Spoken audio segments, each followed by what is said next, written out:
All right, guys, welcome, man. As you've seen in the intro there, not the greatest outings so far for the Mustang. Since the last video I posted up here, if you haven't seen it, prepping for the strip, we went, had a rev limiter issue. Lund more than likely said it was a trans rev limiter. We addressed that.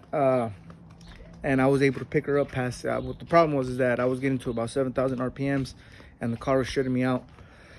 So, there's something going on. Told Lund about it. They addressed it.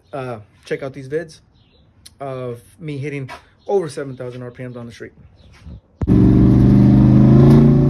Just trying to hit 7,000 RPM.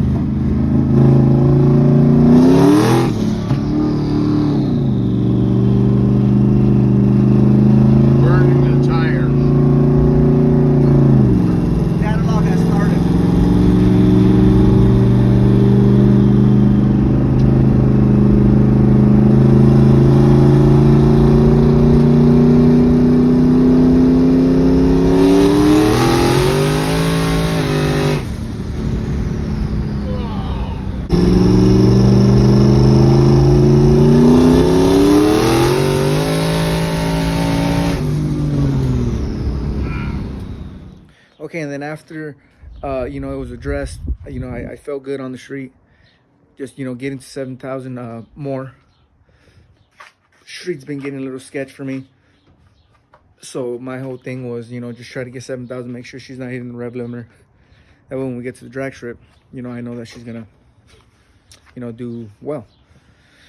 So went the second time. As you seen in the intro, that's when I broke my sway bar. And I'll show you the video right now of, from far away. So against Super too. Was thinking that I had a good, I was gonna have a good outing. I know that Super was there before. He was consistently putting like a 6.5, 6.6 on the 8th. Getting up to about 105, 106, 7. That's where I thought I was gonna be at, where the Mustang's at right now. But I ended up, breaking that sway bar, so check it out.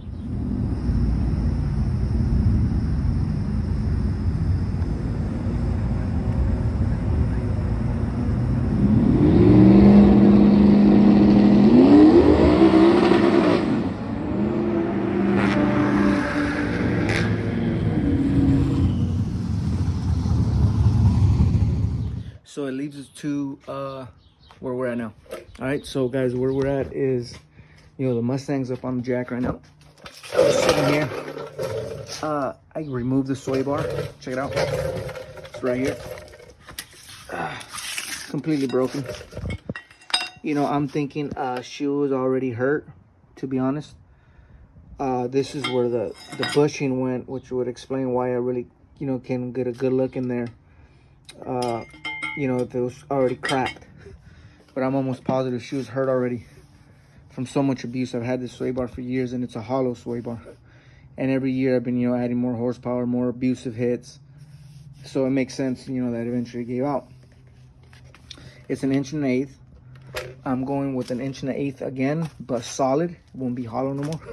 Won't be adjustable. It'll be one size. I got my billet mounts here that I'm going to reuse from Stita. Delrin bushing in there. So that should help me, keep this thing straight. And it's supposed to come this Thursday, Sunday now. So, comes in, put it in there. I won't go to the drag strip this upcoming Thursday. I'm going to take about a week off. Besides, the sway bar won't be here by then anyways. But anyways, I can put it on there, get my mind right.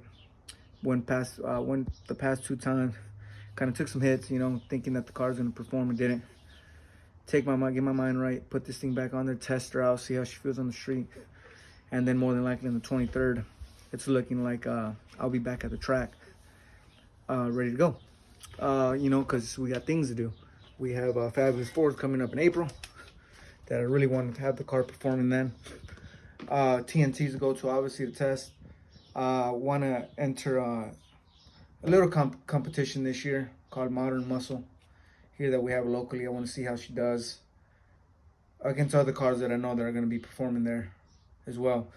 That would be nice, and I can get my experience up, get that seat time, race other guys who I know are doing the very same things as me, trying to get good results.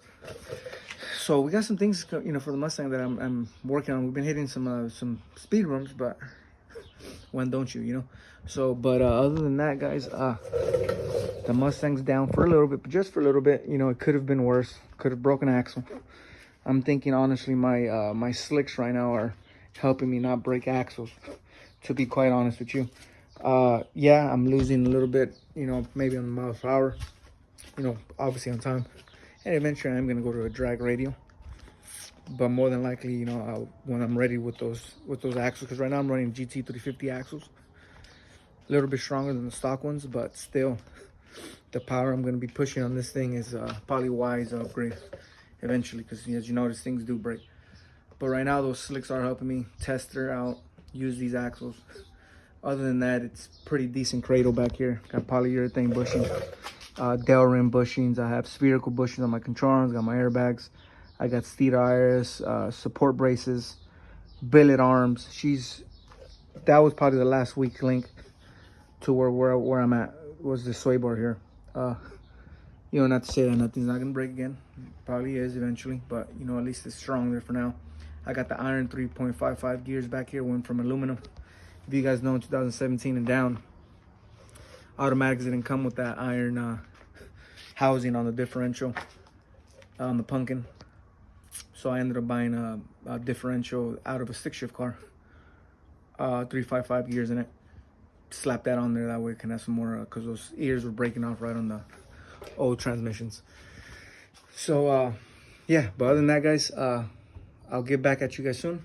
As soon as the sway bar comes in here, I'll make another little bid, and we'll get back to it. Enjoy your day.